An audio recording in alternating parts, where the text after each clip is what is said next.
Voilà, c'est la joie que nous avons encore aujourd'hui, mesdames et messieurs, celle d'entrer dans vos maisons pour vous apporter la bonne nouvelle de Jésus-Christ. Je vous l'avais dit, mais permettez-moi de vous dire shalom, shalom, que notre Dieu vous bénisse. Prenez l'habitude de voir désormais deux présentateurs sur ce plateau, c'est-à-dire un co-présentateur qui sera avec Maman Dorcas.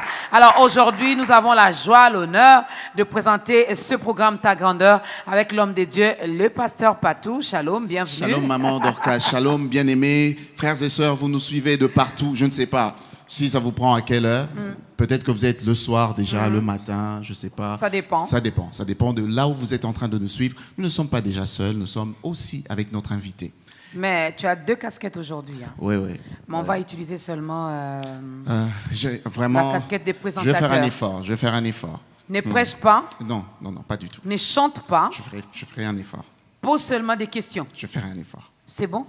Je ferai un effort. Voilà, il fera un effort, il a promis. J'espère qu'il va tenir parole, il va respecter sa promesse. Yeah. Alors, pasteur Patou, aujourd'hui, nous allons recevoir qui? Oui, nous sommes sur le plateau déjà avec notre invitée. Celle que vous aimez bien, elle chante très bien. Elle a des cantiques que vous aimez, des cantiques qui nous font entrer dans la profondeur, dans l'intimité. Elle s'appelle Maman Mireille Bassirois. Voilà, elle sera notre invitée aujourd'hui et nous allons vous annoncer le thème. Gardez votre souffle, installez-vous confortablement. Juste le temps pour nous de suivre les témoignages. Le témoignage de la sœur Katie. Elle a connu une expérience avec le Seigneur. Et si on a parlé, dans la Bible, on parle de Lazare. Lazare que Jésus a ressuscité lorsqu'il a appelé Lazare sort. Mais aujourd'hui, on peut parler aussi de la sœur Katie. Oui. Elle a connu cette expérience et le Seigneur l'a ramenée à la vie. Et j'aimerais que vous puissiez suivre et on se retrouve juste après. Suivez. Il a fallu 2 ans pour que je tombe enceinte de Katie.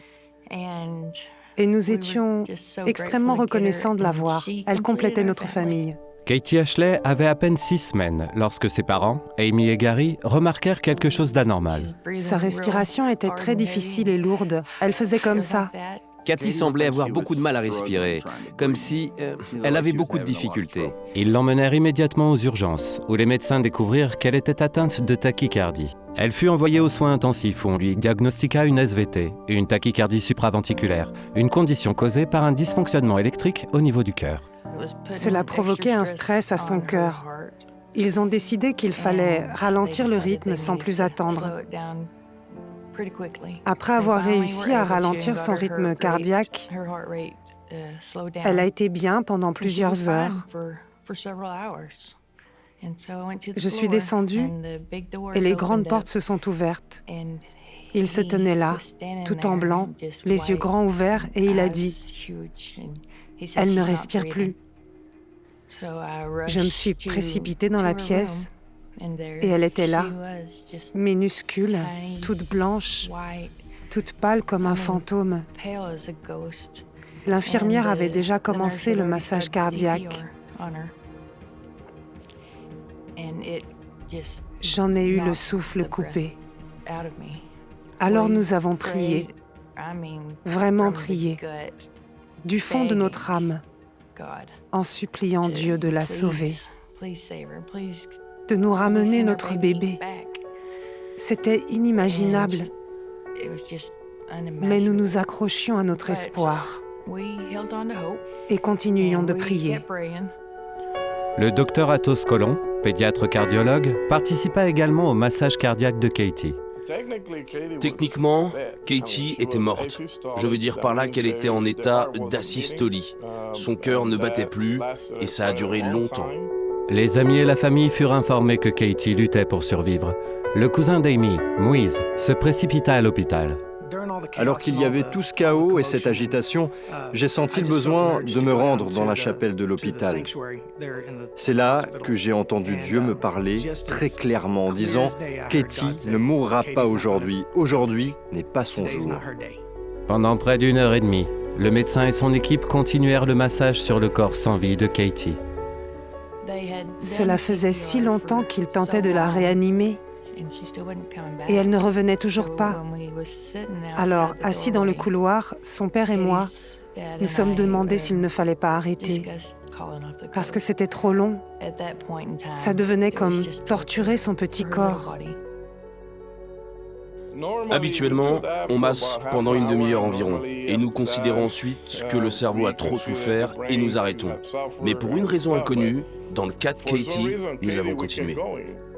Tout à coup, nous les avons entendus dire « Son cœur bat, elle était vivante ». Elle n'était pas encore tirée d'affaire pour autant, et nous le savions, mais cela nous a donné beaucoup d'espoir. L'espoir qu'il était possible que, vous savez, qu'il était possible qu'elle s'en sorte. Katie était vivante, mais il fallait encore l'opérer du cœur. Et personne ne savait encore dans quelle mesure le traumatisme avait affecté son cerveau. Nous nous disions qu'elle avait la vie sauve, oui, mais que son cerveau allait être endommagé. Il y avait environ 70% de probabilité qu'elle ait d'importants dommages au cerveau, au point qu'il ne lui serait plus possible de fonctionner normalement. J'ai quitté les soins intensifs et suis sortie. Je me suis assise sur un banc pour pleurer. J'étais reconnaissante envers Dieu de me l'avoir rendue, mais en même temps, j'étais vraiment dévastée. Judy, la meilleure amie d'Amy, ouvra une page Facebook demandant la prière pour Katie. Nous avons reçu des réponses de tout le pays. Nous en avons même eu de l'extérieur des États-Unis. Il y a eu une chaîne de prière avec, je dirais, 1000 églises. C'était extraordinaire. Après 48 heures, l'état de Katie s'améliora et les médecins purent lui mettre un pacemaker. Amy se souvient du jour où Katie lui fut remise dans ses bras. C'était mieux que tenir son enfant pour la toute première fois, la serrer contre moi à nouveau, parce que pendant un moment, nous ne savions pas s'il allait nous être possible de la prendre dans nos bras. Après 12 jours d'hospitalisation, Katie put rentrer à la maison. Aujourd'hui, elle est une enfant de 5 ans, active et en pleine santé, sans aucun signe de dommages cérébraux. Si les miracles existent, c'en est bien un. Parce qu'il y a une chose que je ne peux expliquer, comment son cerveau a-t-il pu survivre en restant intact? Chaque fois que je la vois, je me dis, voici mon enfant miracle. Cathy est vraiment un miracle de Dieu. Elle était sans vie, mais la voilà. Elle est maintenant une petite fille totalement épanouie et heureuse. Elle fait du sport, elle danse, elle est très intelligente. Voir sa cicatrice me permet de me souvenir que nous sommes extraordinairement bénis. J'avais l'habitude de dire que c'était l'empreinte de Dieu, mais plus tard, j'ai compris que l'empreinte de Dieu est dans son cœur.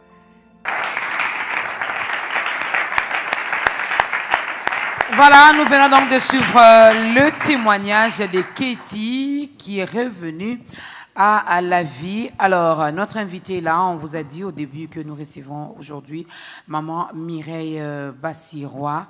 Elle est là. Lorsqu'elle est à Kinshasa, nous, on n'hésite pas pour l'inviter parce que c'est un instrument que Dieu utilise pour bénir son peuple. Alors, aujourd'hui, elle est là avec nous. Shalom, bienvenue maman Mireille. Shalom maman Dorcas, merci beaucoup. C'est toujours un plaisir de te voir et d'être à Biwan. Voilà. Le pasteur Patou. Bonjour, pasteur. Qui a prévu également de vous poser des questions aujourd'hui. Ah oui, franchement, que le Seigneur se souvienne de moi. Alors, un petit commentaire par rapport à ces témoignages de Katie. Oui, ça, quand tu suis ces témoignages, moi, personnellement, j'ai envie de crier. Me dire que nous avons un Dieu qui agit encore. Parce que souvent dans la vie, quand tu arrives à la fin, on croit que la mort, c'est la fin, en fait. Et surtout, quand tu te retrouves dans ces cas-là, tu es perdu. Mais je peux écouter la voix de sa maman qui dit, après, il a vu, c'est comme si c'était un fantôme qui était devant. La personne était déjà pâle.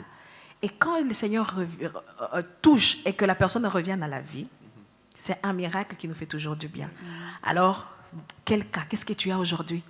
Ce n'est pas encore la mort. Même si c'était la mort, il peut encore te redonner la vie. Alors, je ne vois pas ce qui peut être pire. Si tu espères, continue encore à espérer. Ce n'est pas encore la fin.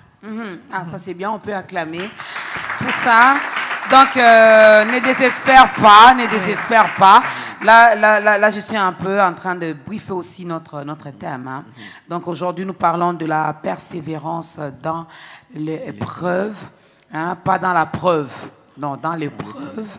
Parce qu'ici, nous sommes habitués, lorsqu'on parle d'une preuve, nous, on dit épreuve. Hein, ça une preuve. On appelle ça épreuve. Ah oui. Voilà. Parce qu'il y a une confusion. Les gens font toujours cette confusion lorsqu'ils parlent d'épreuve et l'épreuve. Voilà. Aujourd'hui, nous parlons de la persévérance dans l'épreuve. Épreuve. Voilà. Hein, dans les difficultés, les moments difficiles que vous vivez. Alors, avec notre invitée, elle aussi, aujourd'hui, elle a 2 casquettes. 2 casquettes, oui. Elle va nous exhorter. Et elle va chanter. Elle va chanter. Elle va chanter. Elle est prête aussi à répondre Yes. à vos questions, pasteur Patou. Par la grâce de Dieu. Parce que le mien, là, elle est déjà habituée à ça. Je donc. ne pense pas. Alors, écoutons le tout premier cantique avant de commencer avec les jeux questions-réponses. Yes.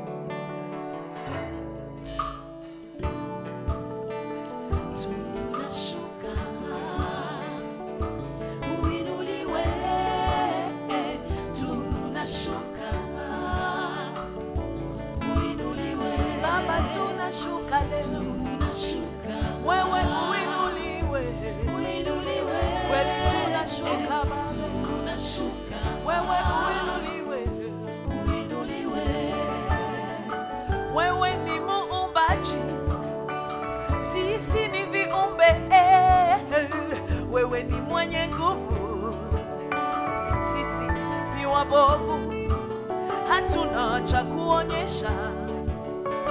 Tukazie mikono yako, hatuna cha kujivunia, tu watupu mbele zako. Kwa hiyo Baba, twapotea, kweli twapotea, uonekane, wewe uonekane Baba, kweli twapotea, hatuna cha kuonyesha, yote tunayo tumepata kwako, yote tulio ni kazi yako. Baba, twapotea,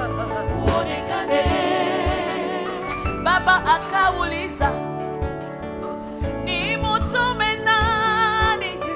Malaika wakanyamaza, wanadamu hatukufa. Yesu ukasimama ukasema, unitume mimi Baba, ni waokoe. Peke yako wastahili, mwana kondoo wa Mungu, wewe wastahili, mwana kondoo wa Mungu, wewe wastahili. Ukakamata hicho kitabu, ukakipasua, ukanifungua, ukaniokoa, nikawa huru Baba, mwana kondoo wa Mungu. Hukumu yangu juu yako, magonjwa yangu ndani yako, pale msalabani, mwana wastahili, kupewa sifa wewe, kuinuliwa mwana wangu, kuheshimiwa mfalme wewe, kuabudiwa Bwana wewe. Tunashuka mbele zako, peke yako uinuliwe, twapotea mbele zako Baba yetu, uonekane. Bwana wastahili wewe, mfalme wastahili wewe, Bwana wastahili wewe, Bwana wastahili wewe. Tunashuka mbele zako Baba, Bwana uinuliwe Yesu. Tunanyamaza mbele zako Baba, wewe na useme leo, wastahili Baba, wewe wastahili Yesu. Nakuchezea Yesu wangu, nakuchezea Baba yangu, wastahili wewe,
wastahili babe, unastahili.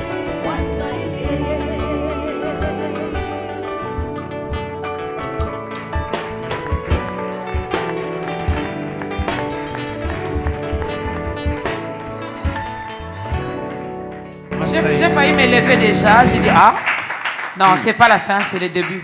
Wastahili. Moi, j'aimerais quand même que maman Mireille, avant de commencer avec le thème, j'aimerais quand même comprendre, quand vous chantez, je crois maintenant que je n'ai pas eu à faire de trop lorsque je vous ai présenté. Là, maintenant, je suis rassuré que je n'ai pas fait de trop. Donc, c'est celle que vous aimez vraiment. Et ces cantiques sont très, très profonds. Ouais. J'aimerais savoir, Wastahili, qu'est-ce que vous voulez dire par cette chanson? Wastahili, le mot, ça veut dire tu es digne. En Swahili, bien sûr, la langue du ciel. Okay. Alors, le couplet nous dit, avant les Chiluba. Donc, Ok. Ne fais pas des il commentaires. ne faut pas faire des commentaires. Ouais, merci beaucoup. Les débuts, on a dit, tunashuka ili wewe uinuliwe. Nous nous prosternons pour que toi seul tu sois élevé. La suite a dit, toi potea ili peke yako uonekane. Nous disparaissons pour que seul toi tu sois visible. Et je disais les commentaires, je disais, quand on chantait toi potea, je disais, qu'est-ce que tu as que tu n'as pas eu de lui? Qu'est-ce que tu peux dire quand on lui parle? Alors disparaît. Parce que tu n'as pas à montrer. Tout ce que tu as, tu l'as eu de lui. Ce que tu es, c'est l'ouvrage de ses mains. Alors, moi, je disparais pour que ce seul lui soit visible. Wow. Et d'ailleurs, ça fait un bon thème pour l'émission. Ça fait un bon thème pour l'émission. Voilà. Qu'est-ce que nous avons que nous n'avons pas reçu de ces dieux? Le souffle de vie que nous avons aujourd'hui vient de lui. La bonne santé vient de lui. La voiture, les maisons, les enfants que tu as viennent de lui. Même ce courage que tu as pour travailler vient de lui. Et même ce programme vient de lui. Amen. Tout vient de lui. Et nous-mêmes, nous sommes l'ouvrage de ses mains. Voilà. Amen. Ça, c'est bien. Alors, il faut faire comme Jean-Baptiste, il a dit, Seigneur, que je diminue et que toi, tu croisses. Voilà un peu le message de la chanson. Mais aujourd'hui, nous parlons de la persévérance. Alors, même quand il faut diminuer, qui doit diminuer? Est-ce que c'est lui-là qui persévère? On persévère vers qui? En quoi? C'est ça. Il y a tellement de questions. Il y a tellement de confusion aussi lorsqu'on voit tout ce mot-là. Ouais. Persévérance, espérance, foi. Et les gens ont tellement de confusion. Et aujourd'hui, le Seigneur va nous faire sa grâce de comprendre toutes ces choses. Nous allons comprendre. Alors, nous l'avons toujours dit ici, ne gardez pas ces programmes comme si c'était un simple programme télévisé. C'est un culte que nous rendons à notre Dieu. Et ici, nous venons rien que pour élever Jésus au travers de sa parole, par les cantiques que nous propose également, qui va nous proposer la chorale. Alors, Maman Mireille, la persévérance dans l'épreuve. Oui. Ça, c'est notre thème d'aujourd'hui. Avant de commencer, nous allons faire cette lecture. On est dans Luc 1, 5, et on va descendre. Parce que moi, j'aime toujours prendre quelqu'un, parce qu'on ne va pas parler des arbres, nous ne sommes pas des arbres. J'aime parler de quelqu'un qui a été dans la chair comme nous. Comme ça sera plus facile pour nous de comprendre. Parce que des fois, je dis, non, c'est pas moi, je ne peux pas faire ça. Mais lui, il était humain comme nous. Alors, nous allons prendre cette histoire de Zacharie. La Bible nous dit, du temps d'Hérode, roi des Judées, il y avait un sacrificateur nommé Zacharie, de la classe d'Abia. Sa femme était d'entre les filles d'Aaron. Et elle s'appelait Élisabeth. Tous deux étaient justes devant Dieu, observant d'une manière irréprochable tous les commandements et toutes les ordonnances du Seigneur.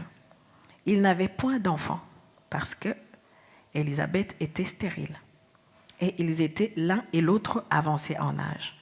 Or, pendant qu'il s'acquittait de ses fonctions devant Dieu, selon le tour de sa classe, il fut appelé par le sort, d'après la règle du sacerdoce, à entrer dans les temples du Seigneur pour offrir le parfum.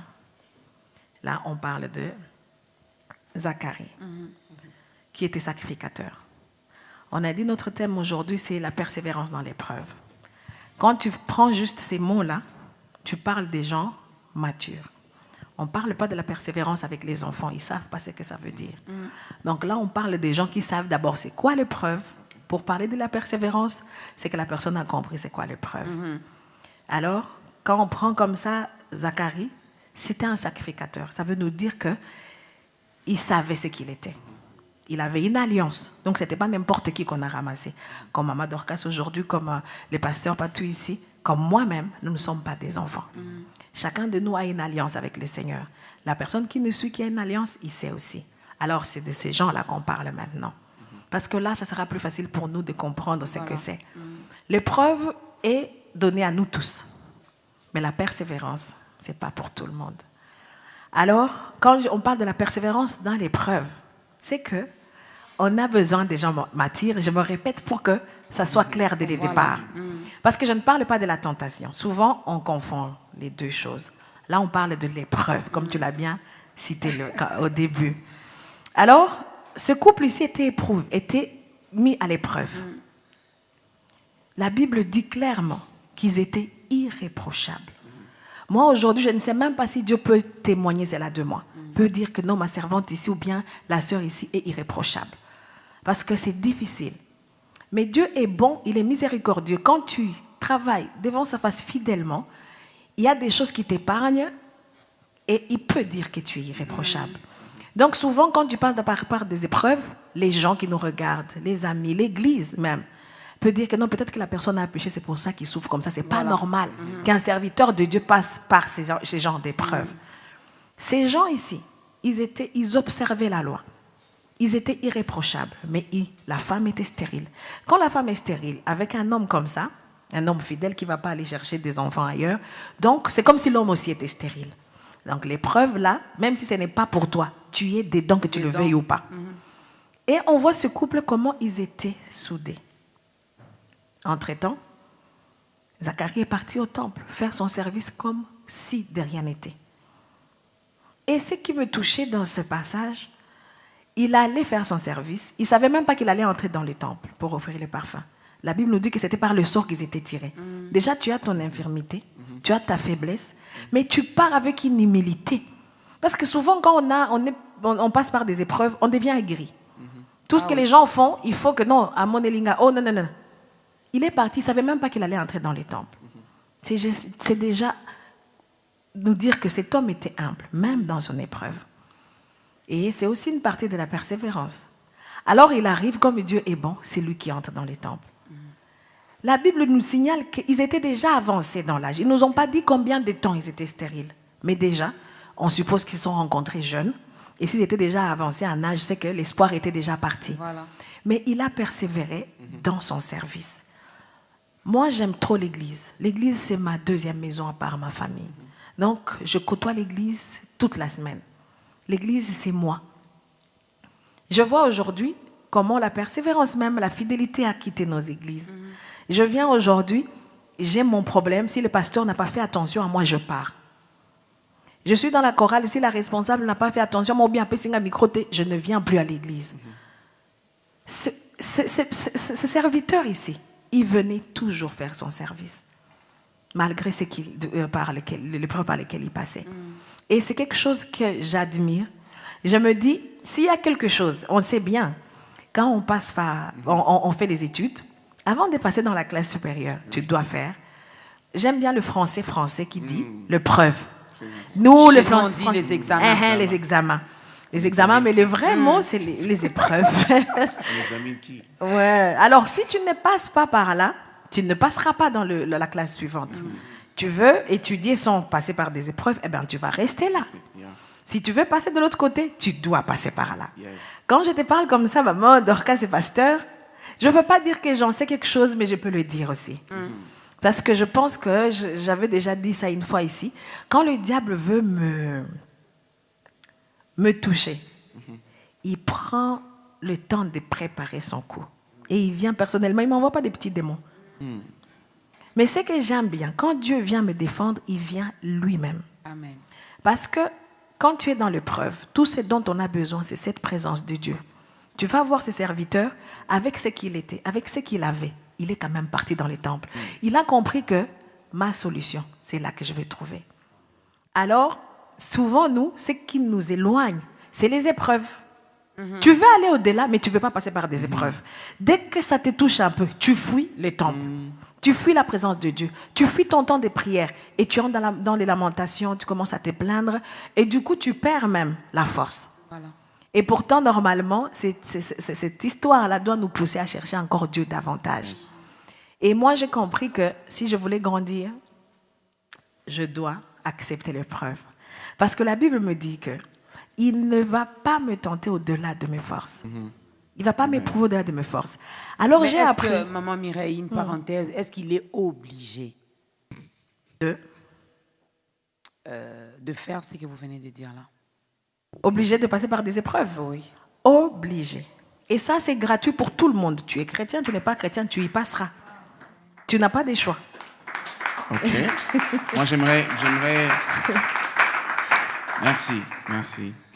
Moi, j'aimerais poser une question en parlant de cette histoire de Job.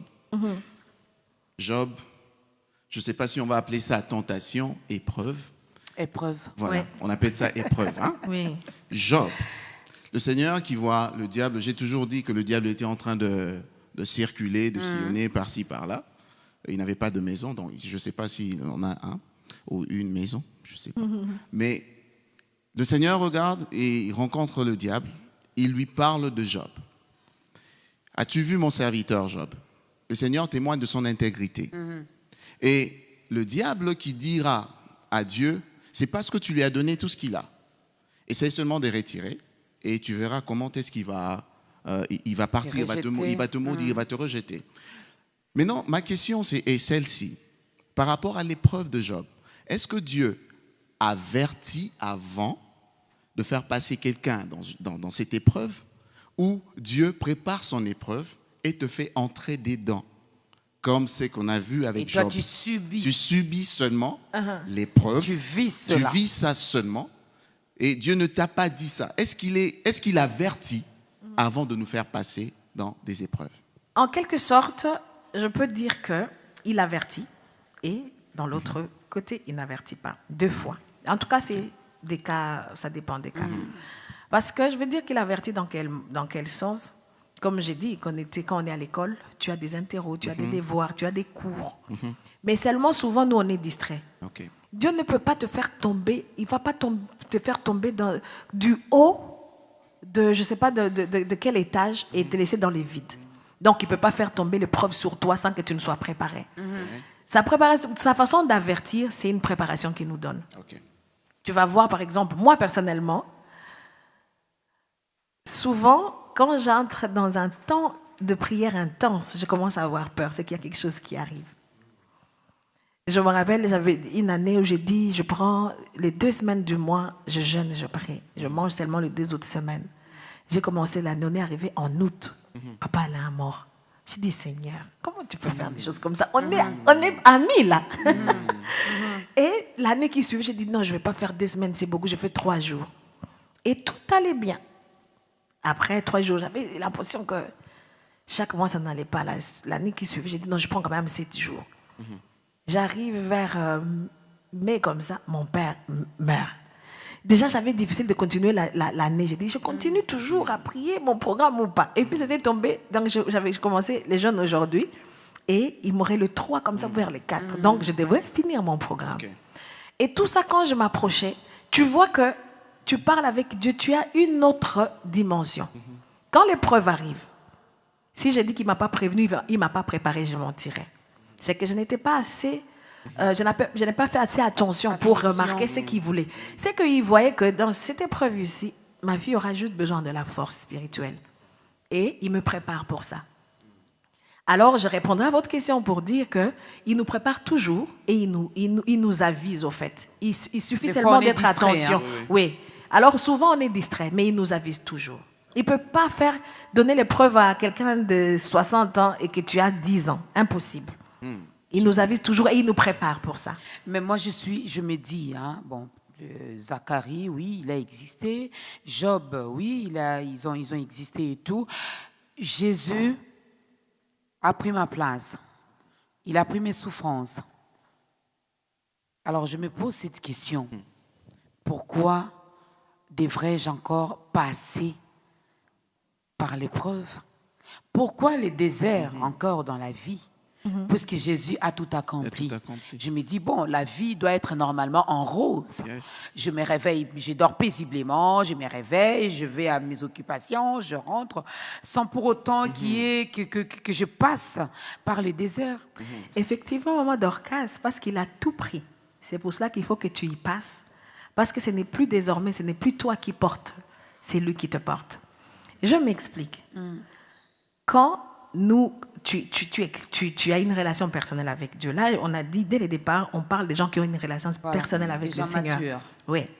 Tu as une relation personnelle avec Dieu. Tout ce qui te tombera dessus, dis-toi que ce n'est pas toi qui portes. Il a dit, déposez tes fardeaux et prends mon joug qui est léger. Quand je te parle, dès que je me trouve devant une situation qui pèse, je ne sais pas, je me suis exercée pendant longtemps. Ma première réaction, c'est de prendre ce fardeau et le déposer à ses pieds. Le joug est où? Le joug est où j'en ai besoin. Je prends son joug, ça veut dire son calme. Je prends la paix, je prends la joie. Parce que c'est ce qu'il est venu nous donner. Pourquoi Jésus est venu? Pour que tu ne portes pas. Pour que dans le désert, tu ne sois pas seul. Pour que quand toi tu seras dans le désert, tu auras besoin de l'eau. Ça ne sera pas comme le désert des autres. Toi tu seras dans le désert, mais tu vas boire de l'eau. Toi tu vas passer devant un soleil qui tape jusqu'à midi. Mais toi, tu auras l'ombre qui va te couvrir. Désormais, tu n'es plus comme les autres parce que lui, il est venu pour te porter la solution à chaque situation de ta vie. Alors, tu dois passer par là. Parce que j'ai des enfants. Ils grandissent. Hein? Ma fille a eu 20 ans il n'y a pas longtemps. Quand je regarde, ce n'est pas la fille que j'avais quand elle avait 10 ans. C'est une autre personne. Elle a toujours beaucoup de maturité. Je partais, c'est à elle que j'ai laissé la maison. Elle va bien gérer. Mais maintenant, j'ai l'impression qu'on est deux dames dans la maison. Même des décisions commencent à prendre. Je dis, hey, oh meuf, calme-toi. On est là, je suis encore là. Mais je comprends que ce n'est plus les bébés. Alors, si elle n'était pas passée par beaucoup d'épreuves, elle ne serait pas assez mature.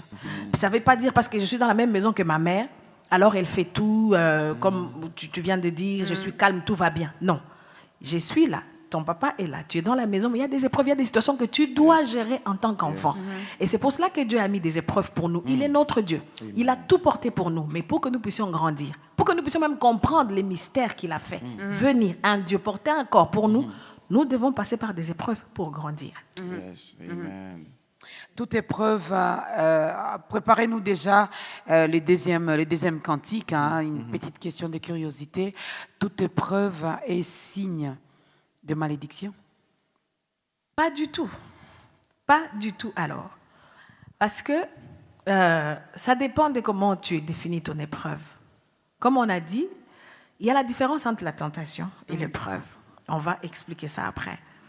Mais l'épreuve n'est pas du tout, pour moi, en tout cas c'est selon moi, n'est pas preuve d'une malédiction. Déjà, ça ne peut pas être une malédiction parce que la tentation vient du diable, mais l'épreuve vient de Dieu. Ça, c'est moi. Alors, Dieu ne peut pas te présenter une malédiction. Et si tu entres dans ton épreuve et penser que c'est parce que je suis maudit, c'est parce que tu ne vas jamais en sortir. Tu passes par une épreuve, dis-toi que je passe mon examen.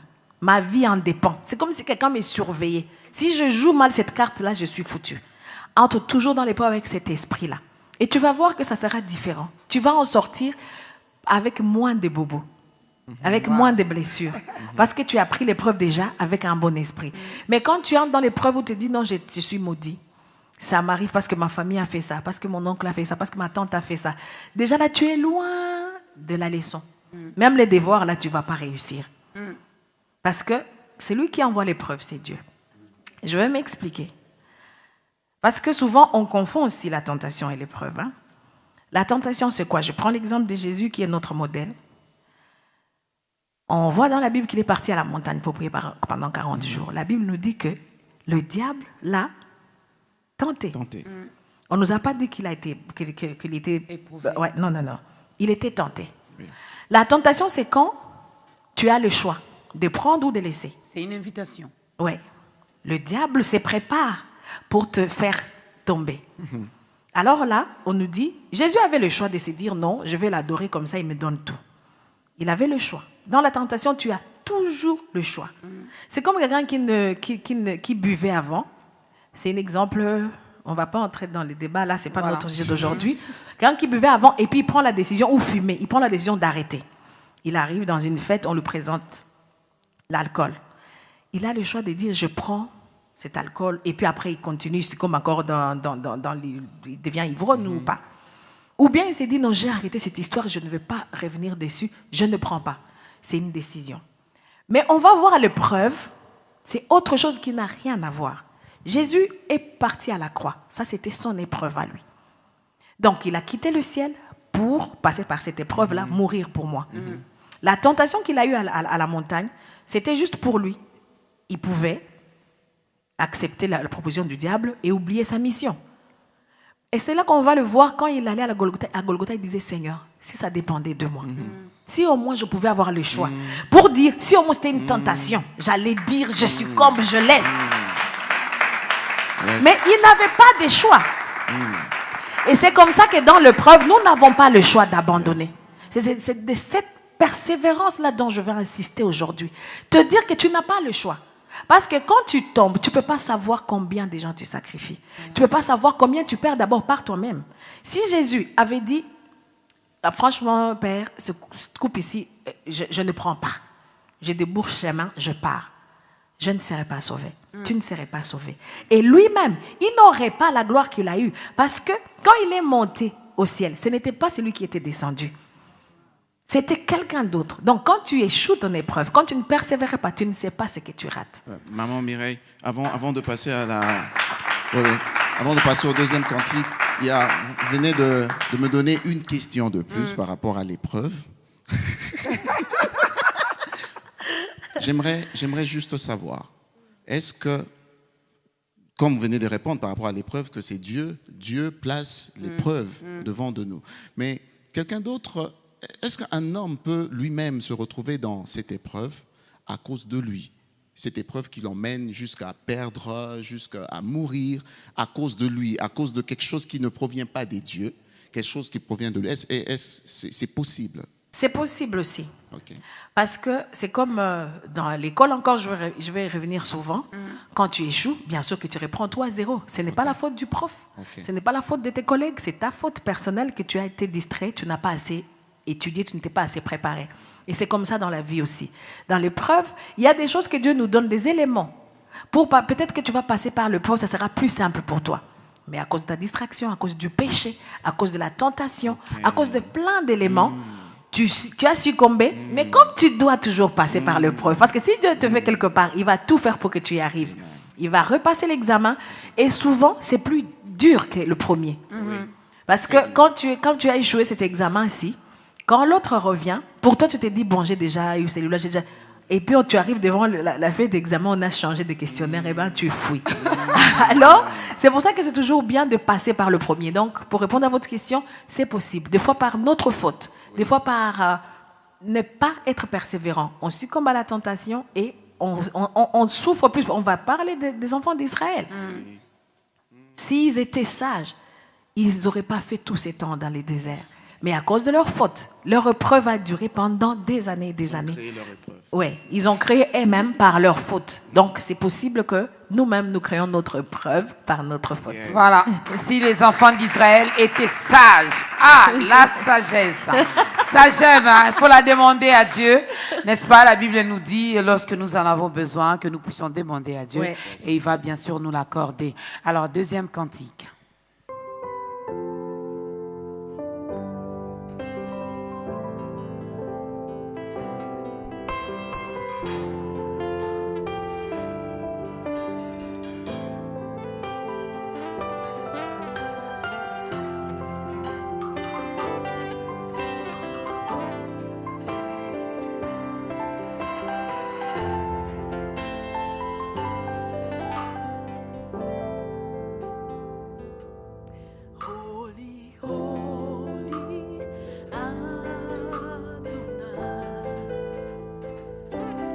Holy, holy,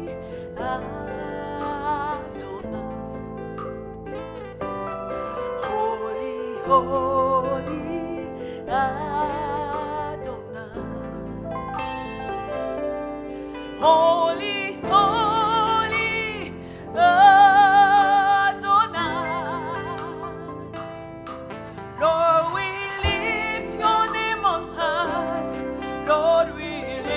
lift your name on high. Holy, holy Adonai. Lord, we lift your name on high. Lord, we lift your name on high. Holy, holy Adonai.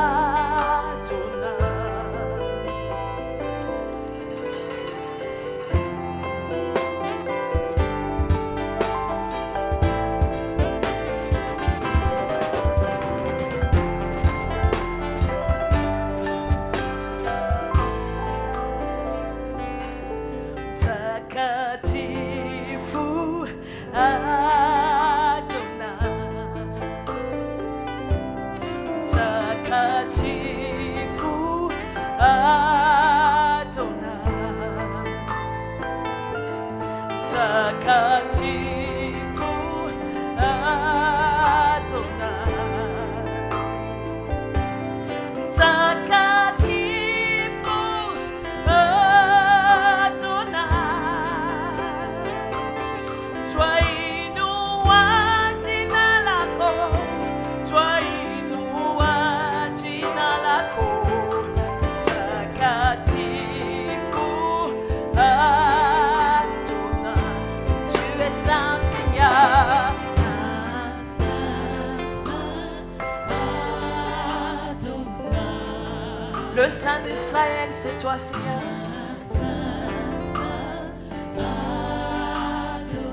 Tu étais sur terre, tu n'as pas connu de péché, Seigneur.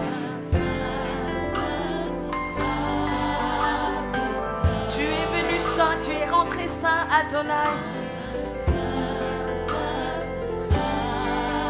Le sauveur de ma vie, tu es saint, Seigneur.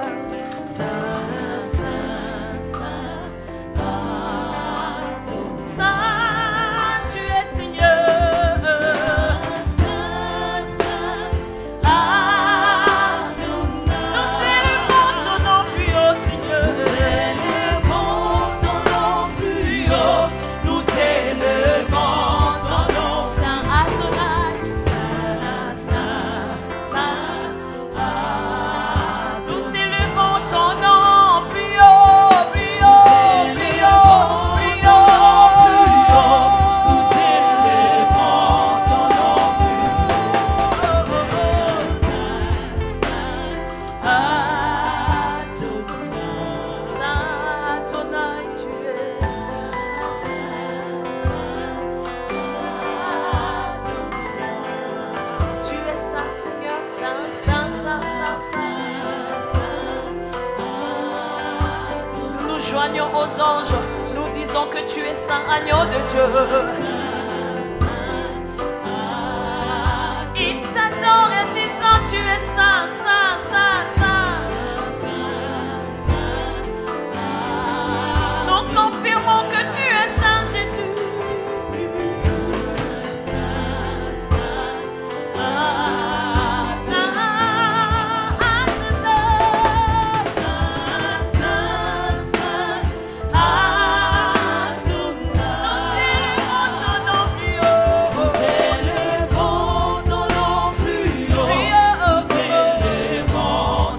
Au-delà de toutes choses, nous élevons le nom de Jésus. Devant cette situation, j'élève le nom de Jésus. Jésus, Jésus, Jésus, Jésus. Devant cette maladie, je présente le nom de Jésus, le nom de ma guérison. Devant cette tristesse, j'élève le nom de Jésus. Ton nom plus haut.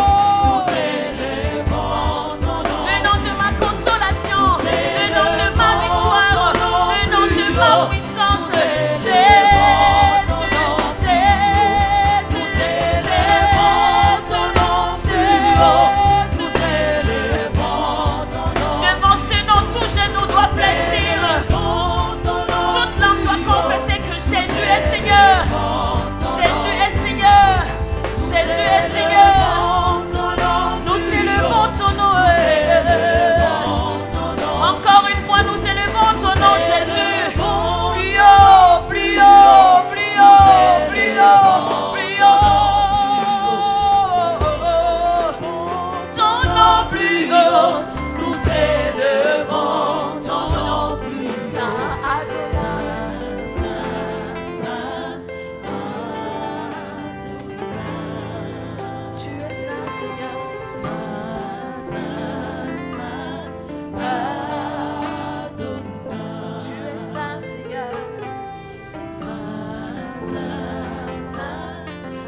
tu l'es, il est saint.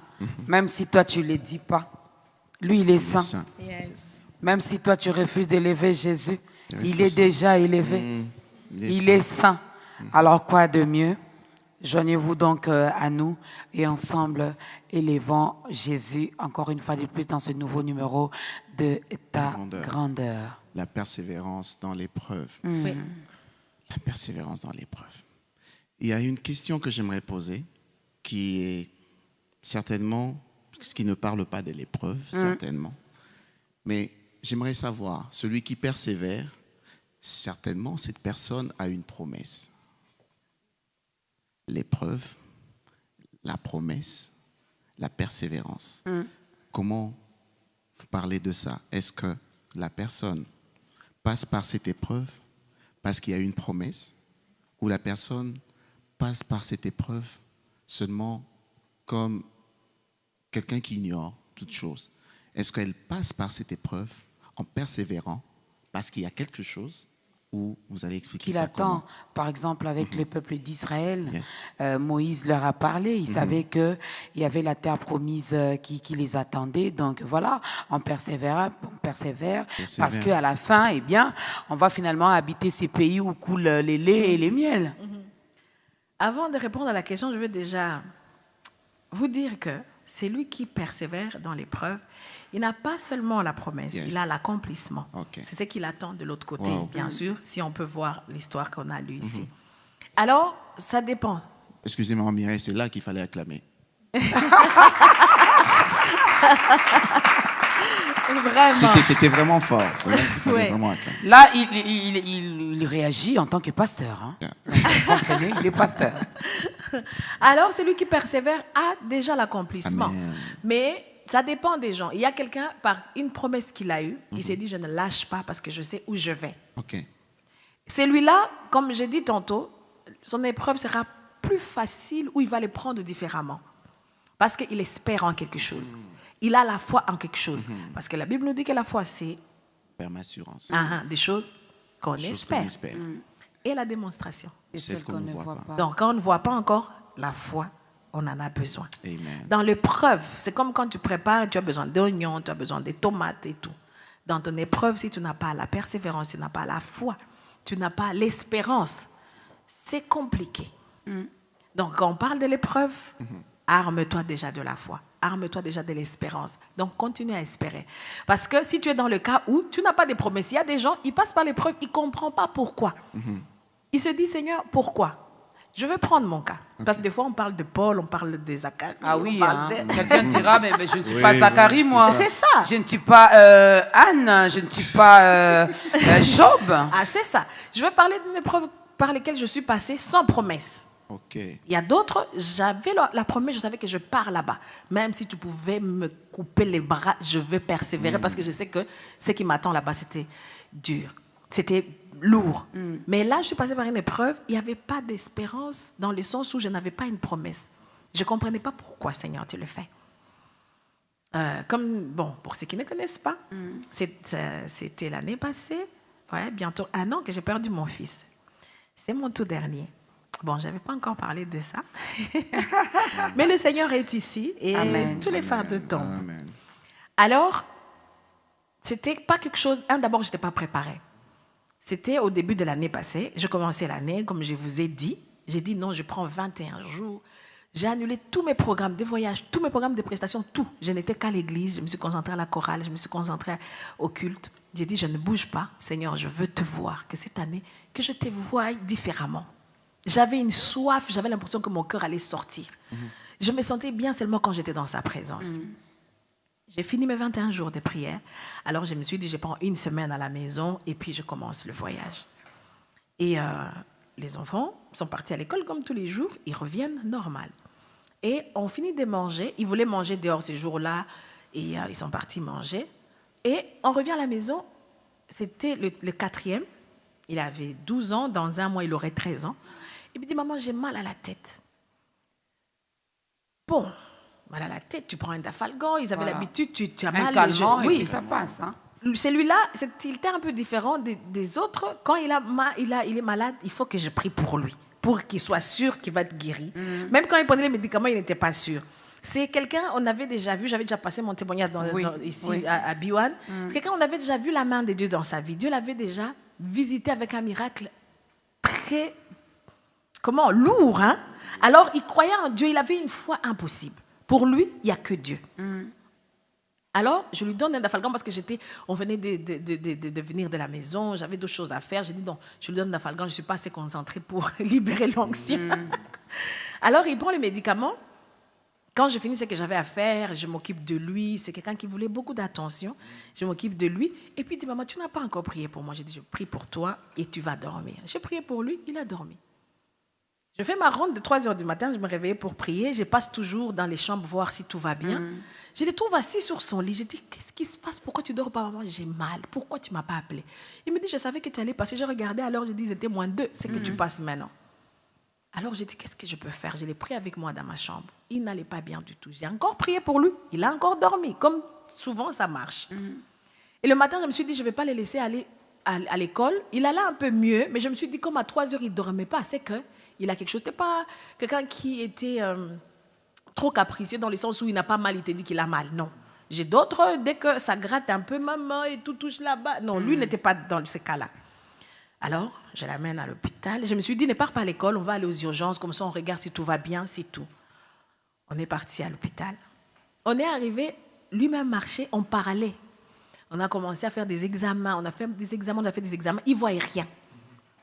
Et à midi, on est parti au restaurant de l'hôpital, on a mangé. Donc, ce n'était pas quelqu'un qui était alité du tout. On arrive jusqu'à 18h. Ils n'ont encore rien trouvé, ils ont fait tous les examens.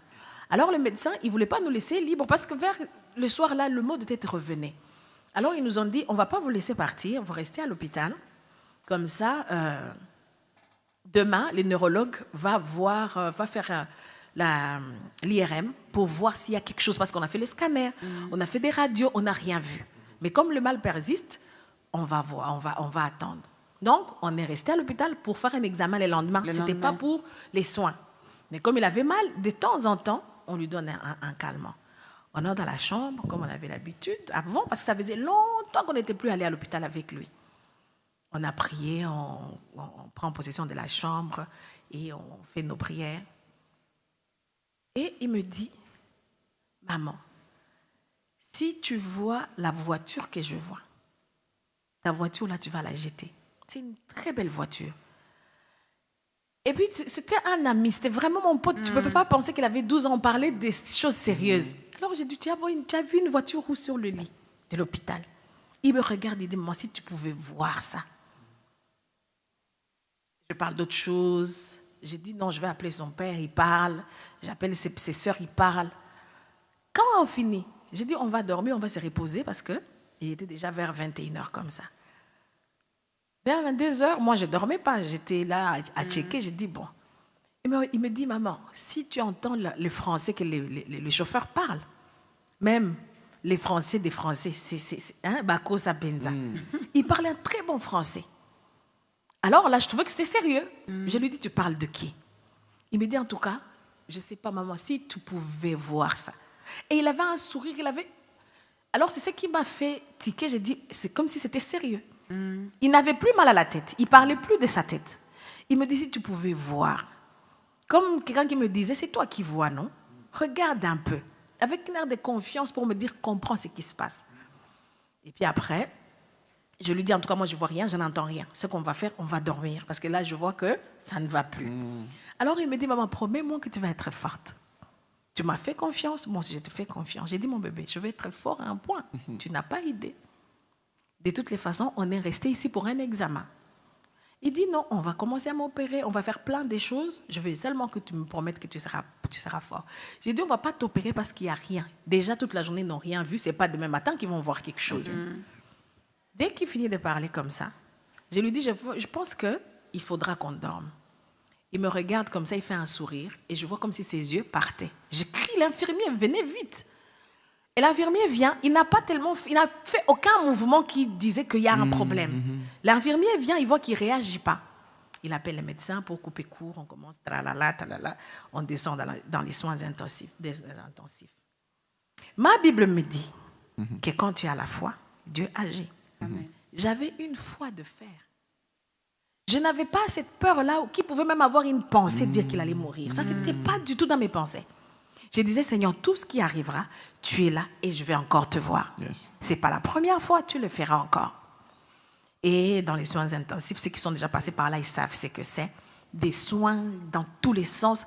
Et je ne voulais pas les lâcher. J'avais peur, j'ai dit, si je lâche une seconde, un médecin qui n'est pas bien va faire quelque chose. Alors on opérait, on faisait tout, j'étais là. Ils pensaient que j'étais une folle. J'étais là en prière en langue.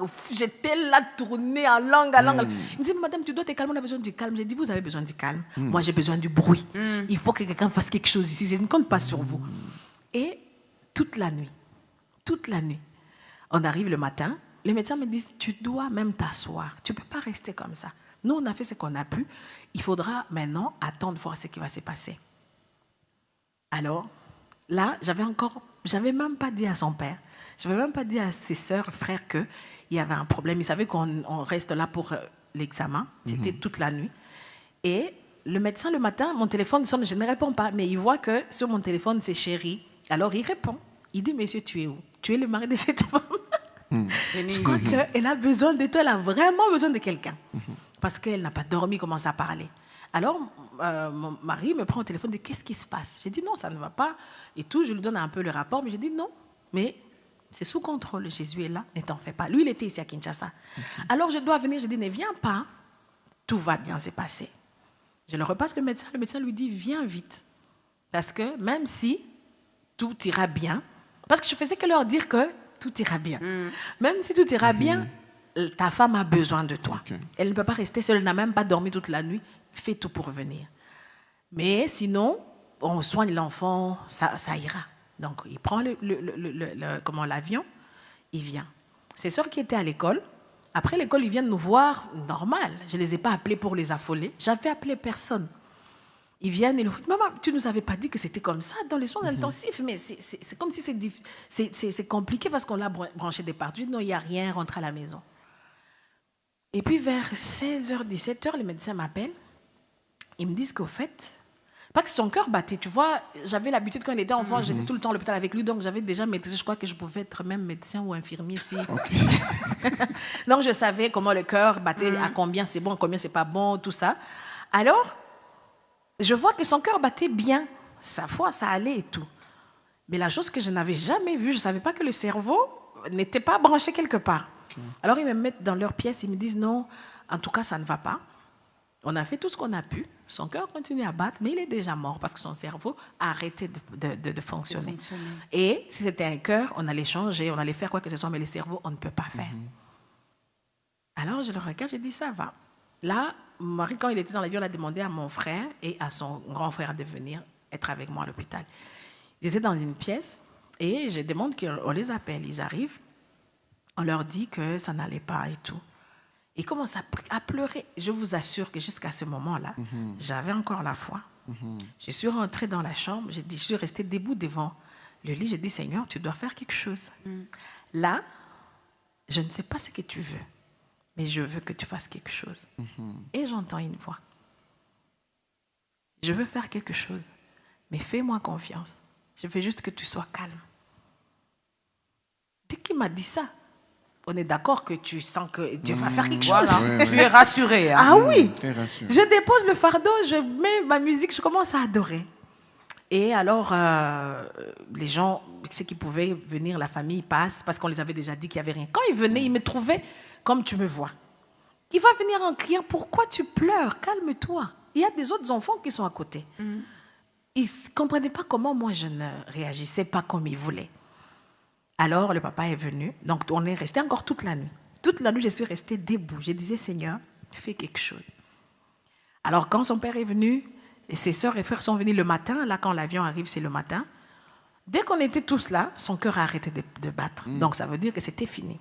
Moi, tout ce que je disais à Dieu, je te fais confiance. Tout ce qui arrivera... Au fait, toute la nuit, c'est comme s'il me disait, je ne dois pas toujours répondre à ton goût.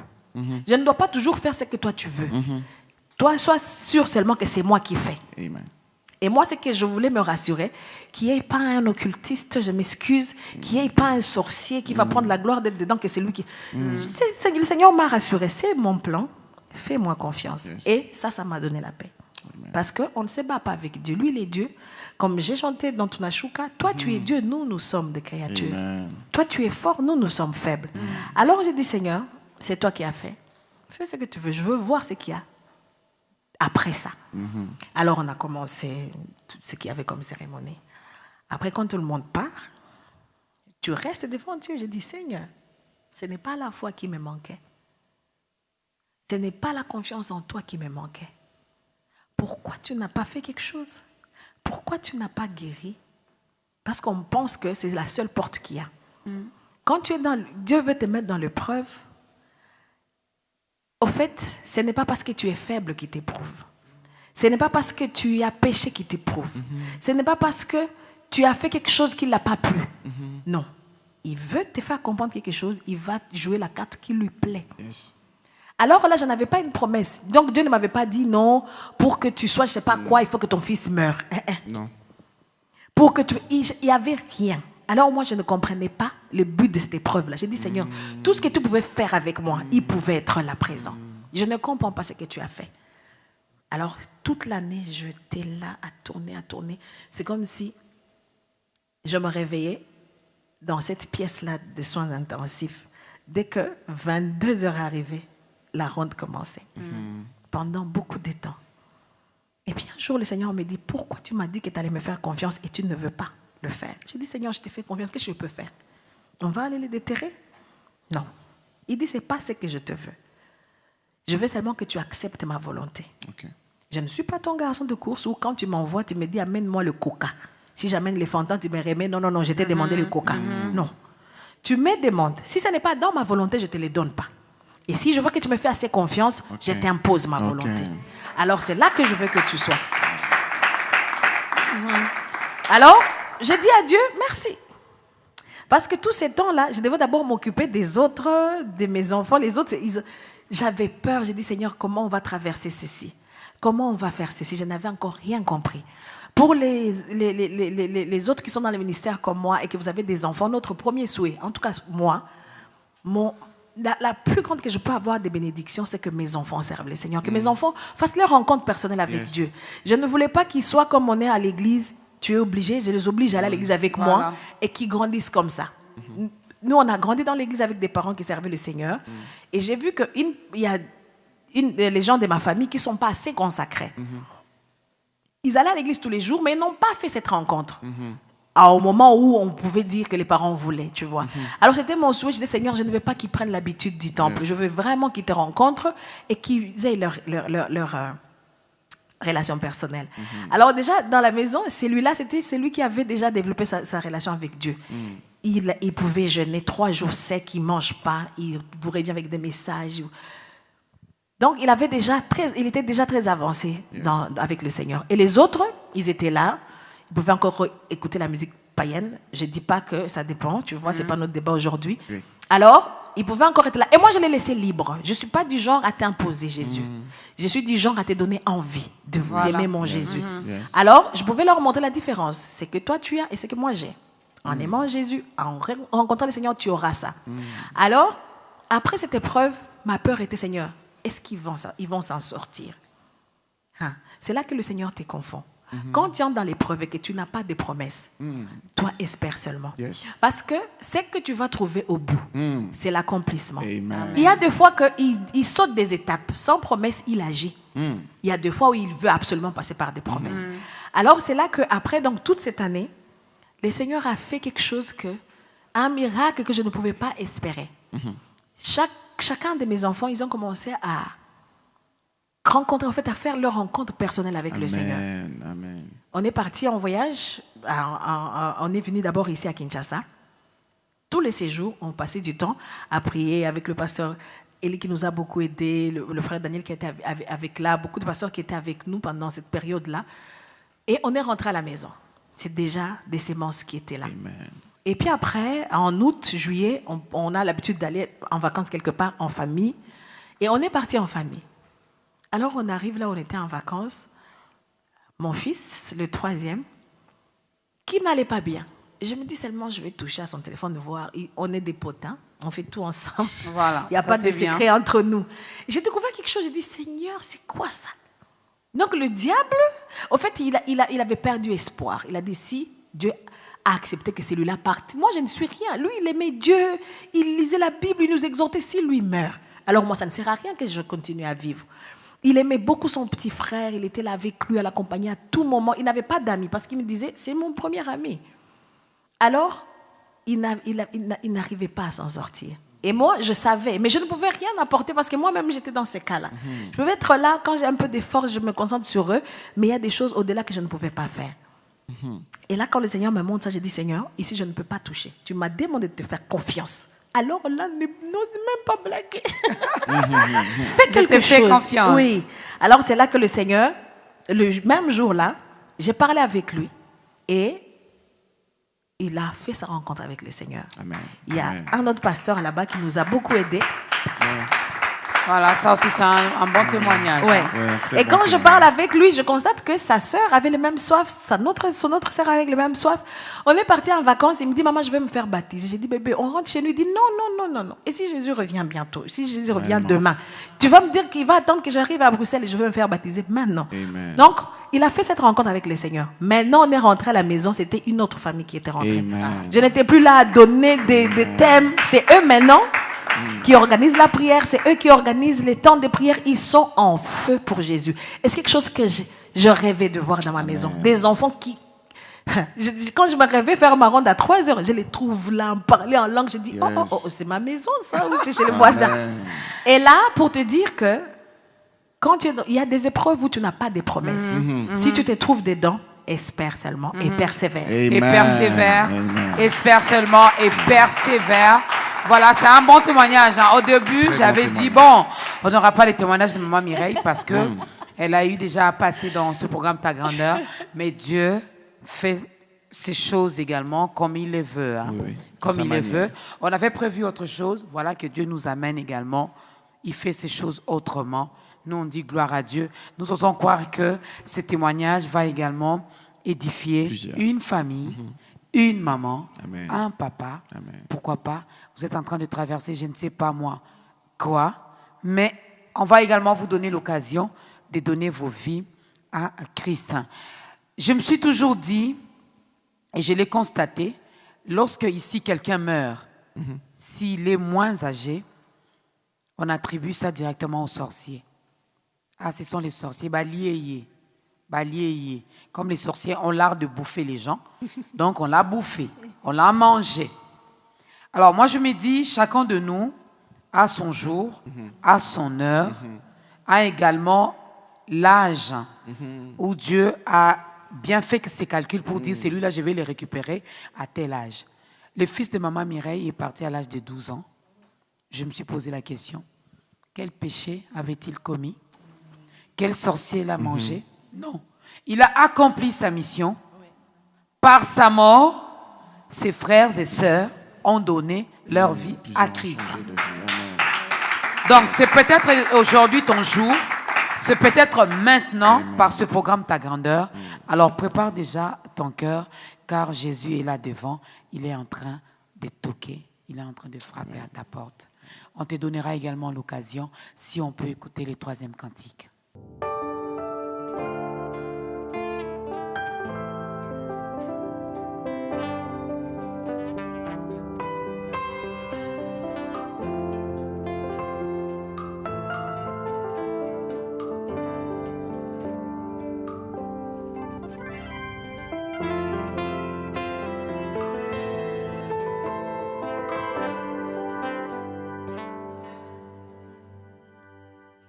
Moi je viens puiser, puiser, puiser.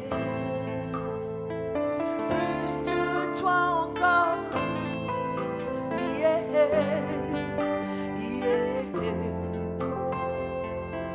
Moi je viens puiser, puiser, puiser. Plus de toi encore. Yeah, yeah.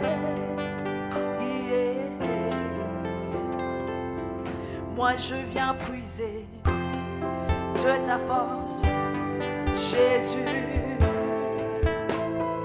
Plus de toi encore.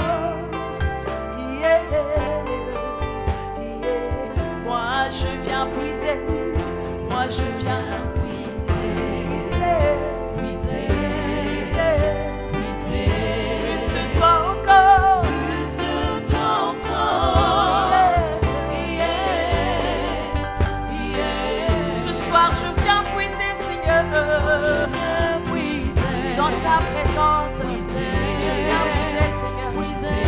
Plus de toi encore. Plus de toi encore. Je viens puiser de ta force, Seigneur. Je viens puiser de ta joie, de ta consolation, de ta restauration, Seigneur. Plus que toi encore. Je viens puiser plus d'adoration, Seigneur. Je viens puiser plus de sanctification dans ta présence. Je viens puiser, Seigneur. Plus que toi encore. Plus de toi encore. Plus de toi encore. Plus de toi encore. Plus de toi encore. Plus de ta grâce, je viens puiser. Plus de toi encore. Plus de ta paix, Seigneur. Plus de ta consolation, Seigneur. Plus de toi encore. Plus de toi encore. Plus de ta force, plus de ta joie, plus de ta joie, Seigneur. Dans ma maison, je veux plus de toi, Seigneur. Dans ma vie, plus de toi. Dans mon esprit, plus de toi, Seigneur. Dans mon cœur, plus de toi, Seigneur. Dans mon esprit, plus de toi, Seigneur. Plus de toi encore. Plus, plus de toi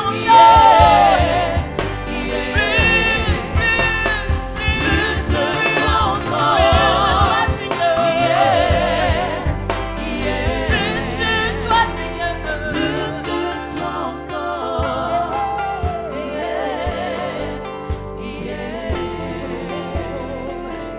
Moi je viens puiser de ta grâce, Jésus. Pour hier c'est fini, je vais encore plus aujourd'hui. Yeah, yeah. Moi je viens puiser de ta sagesse, de ton intelligence. Oh oui, plus de toi dans ma vie. Yeah, yeah.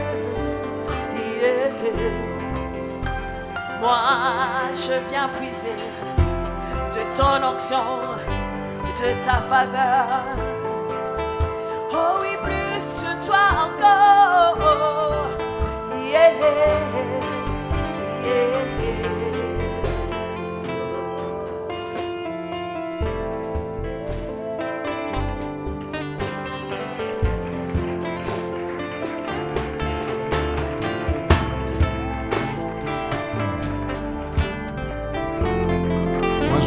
Je viens puiser plus de toi encore. Maman Dorcas. La source d'eau vive qui ne tarit jamais. Notre Dieu est le seul. Oui. Lorsque nous allons à la source, lorsque nous puisons, lorsque ça déborde, hein, on ne se dit pas que c'est assez. Maintenant, Non. ça suffit. Non. Mais quand ça déborde là, c'est là maintenant que nous demandons à Dieu plus de toi encore.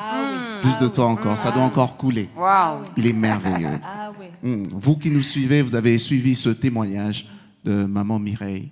Et moi, ça m'a beaucoup édifié. Vraiment beaucoup édifié. Je ne sais pas, Maman Mireille, nous voulons que vous puissiez faire cet appel. Il y a beaucoup de gens qui nous ont suivis et ils veulent maintenant recevoir Christ dans leur vie. Est-ce que vous pouvez nous aider à faire l'appel au salut? Ah oui. Si tu es là, que tu nous suis, que ce soit le matin ou le soir, je veux te dire que c'était la chance de ta vie, la grâce de ta vie, suivre cette émission aujourd'hui. Parce que cette chance ne vient pas tous les jours. Tu as mené ta vie pendant longtemps, tout seul. Tu n'as pas eu à rendre des comptes. Mais aujourd'hui, je viens te dire qu'il y a quelqu'un qui a aimé ta vie. Il a donné son fils. Pour que désormais tu ne sois plus seul. Pour que désormais tu ne souffres pas. Pour qu'au-delà de tout ça, tu ne partes pas en enfer. Et Jésus est venu. C'était pour toi. Ma Bible me dit il avait 10 brebis. Un est perdu. Il a laissé les 9, il est revenu. Alors, par ta grandeur aujourd'hui, Jésus est revenu juste pour toi. Il a oublié tout ce qu'il a déjà sauvé depuis qu'il est monté à Golgotha. Aujourd'hui, il ne se concentre que sur ta vie. Alors ne rate pas cette occasion. Il dit,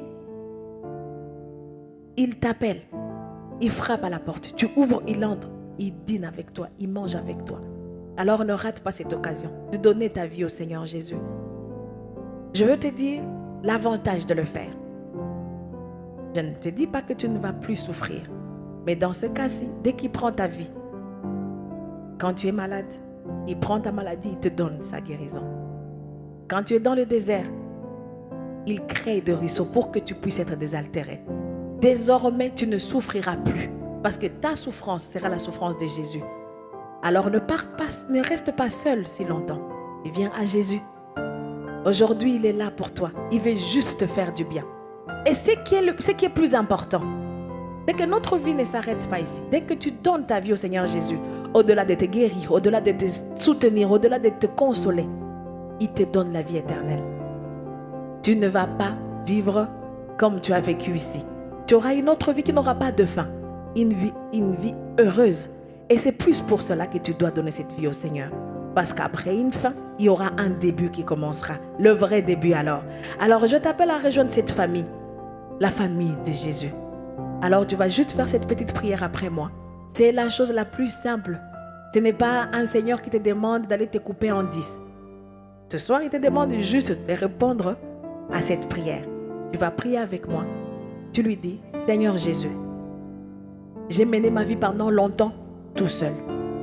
Et j'ai compris que c'est difficile sans toi. Je te donne ma vie. Prends tout ce que je suis. Prends mon corps, mon esprit et mon âme et dirige-moi comme toi tu le voudras. Pardonne tous mes péchés. Efface toutes mes transgressions. Et sois le sauveur de ma vie. Sois le maître de ma vie. Au nom de Jésus. Amen.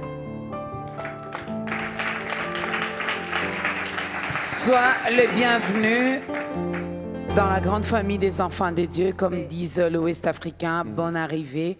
Hein? Bonne arrivée, papa. Bonne arrivée, maman. Bonne arrivée, tonton. Bonne arrivée, tantine. Il y a de la place pour tout le monde. Il y a tellement assez de chambres que aujourd'hui que tu viens de faire ton entrée, eh bien, prends ta chambre. Mais nous rappelons toujours, il ne suffit pas de donner sa vie, d'accepter Jésus. Il faudra également grandir. Et pour bien grandir, il faut tenir compte également de l'environnement, n'est-ce pas? Alors regardez sur votre avenue, dans votre quartier, dans votre commune, une église où on proclame Jésus-Christ comme Seigneur et Sauveur. Vas-y, va consommer la bonne nourriture qui va t'aider à grandir, à croître. S'il y a quelque chose qu'il faudra refuser dans sa vie, c'est de rester la même personne, n'est-ce pas? Tant que tu resteras enfant, eh bien, il n'y aura pas de responsabilités qui te seront données, n'est-ce pas? Pour grandir, arriver, atteindre le niveau d'être fils. Devenir fils et pouvoir prendre plusieurs responsabilités à la fois. Voilà.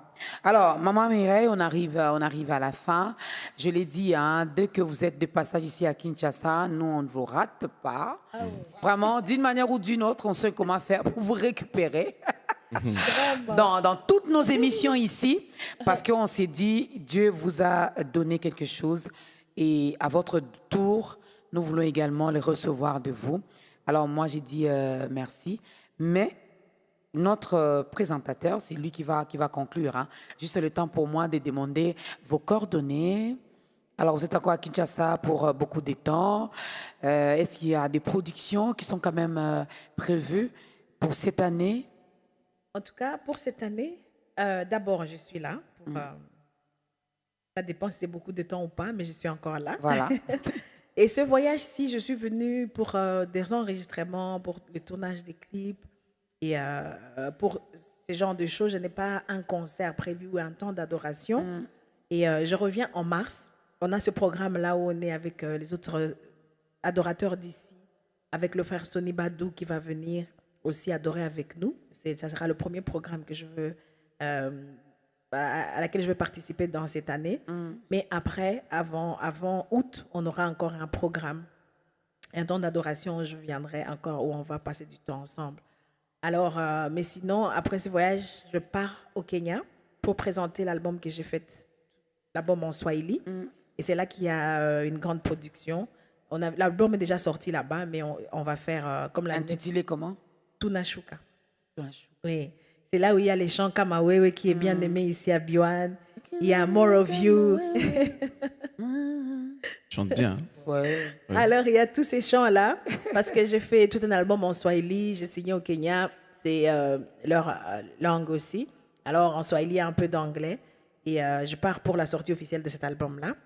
Et quand je reviendrai en mars, je reviendrai avec l'album-là en Swahili. Mais sinon, soyez calmes. On a déjà commencé un autre album. Je suis un peu triste, hein. Je me dis, nous les nés Congo, donc je ne sais pas si on sera en mesure de comprendre le message. Tu sais, maman, nous les juifs, nous les non-swahiliphones, comment on va faire?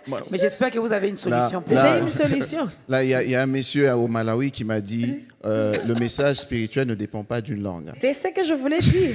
Quand mon frère Paul chante en Chiluba,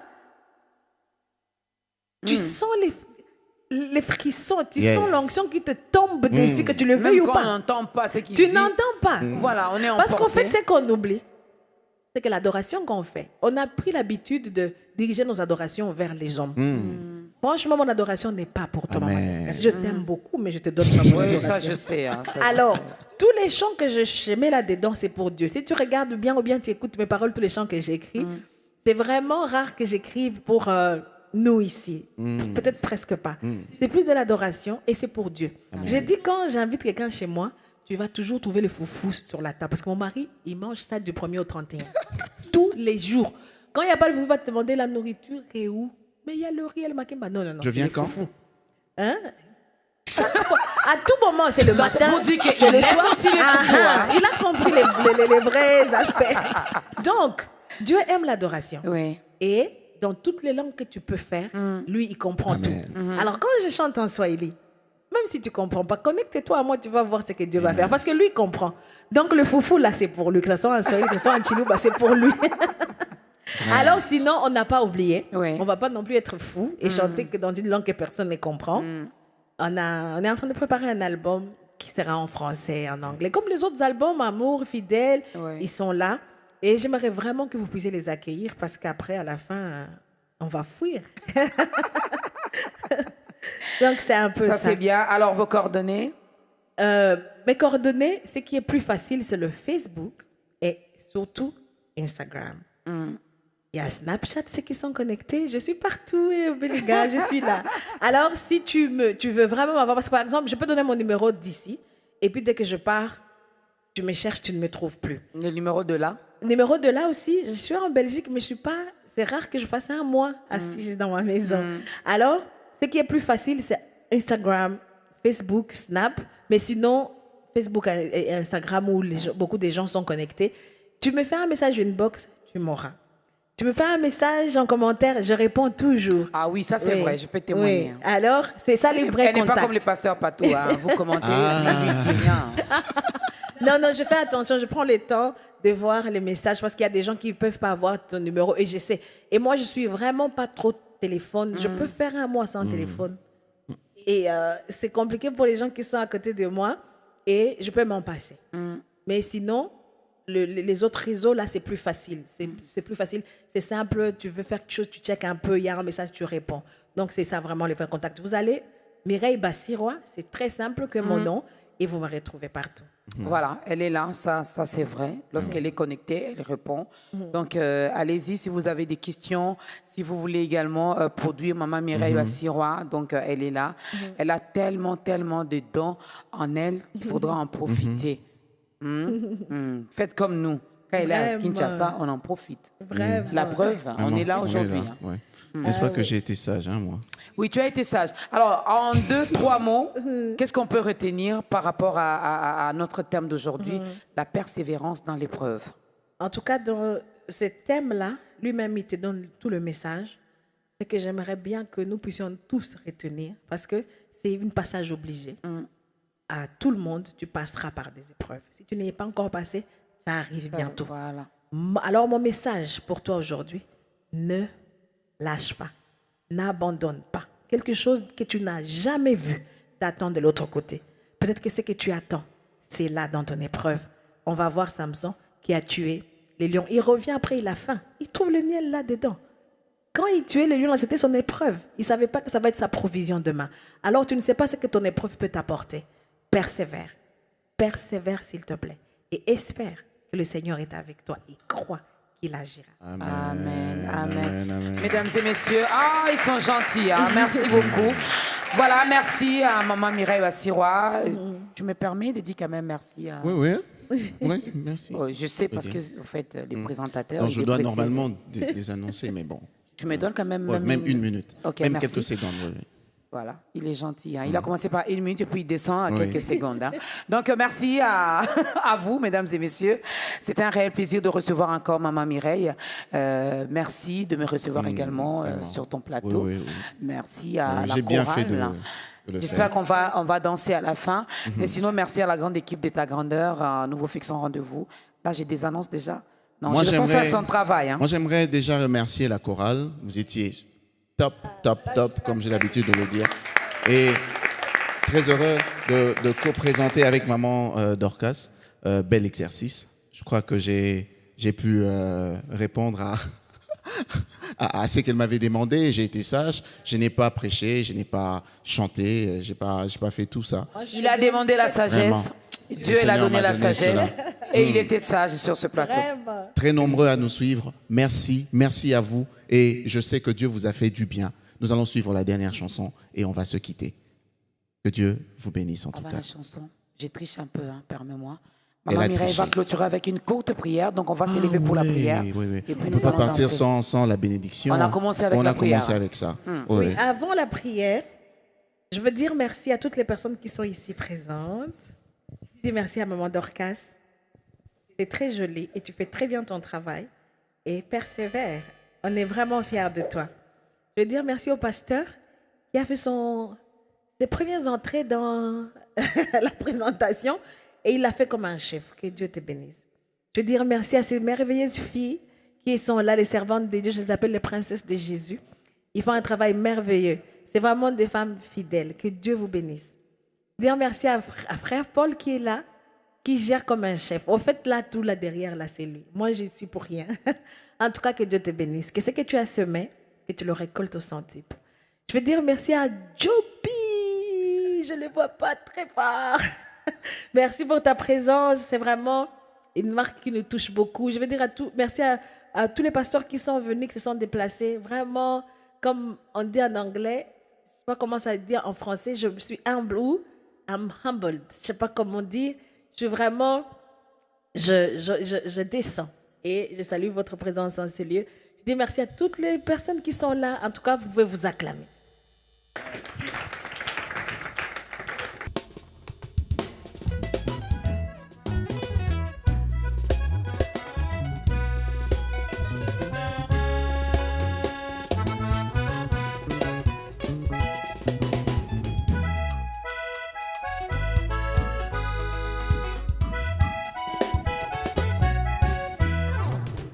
Nita mwimbi ya Bwana kwa kuwa yeye ana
cheza cheza cheza cheza cheza cheze cheze cheze cheze cheze cheze cheze cheze ale bine bine bine bina ah sisiriti sisiriti sisiriti sisiriti cheze cheze cheze kita kita kita kita kita kita kita zwango na se ah kita kita sa mata mata mata nango kita kita lisusu mata mata lisusu nakoninga na te nakopalanga na te nakotatola bonzambe na yo azwakinga na se atokolinga likolo ata lokolo tobandeli nakoninga na te nakopengwa te nakozela bola bonzambe azwakinga na se atokolinga likolo lokota na se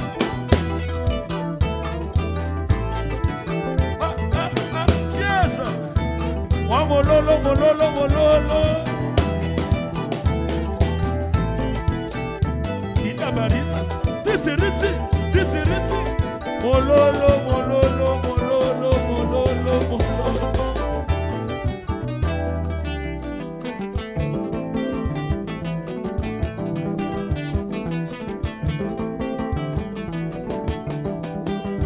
mabine silitaire okobanda na sanfo na sanfo na yesoyo okosuka na miyo na miyo okobanda na mwana moko na yesu okobota tribu de Juda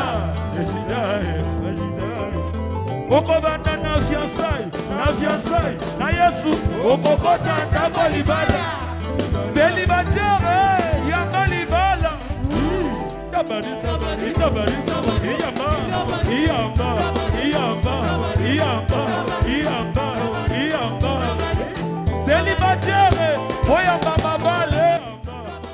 Très bien, très bien. Quel plaisir de présenter ensemble avec maman Dorcas. Baptême de feu, mais j'en ai survécu. Super, ça nous a fait du bien.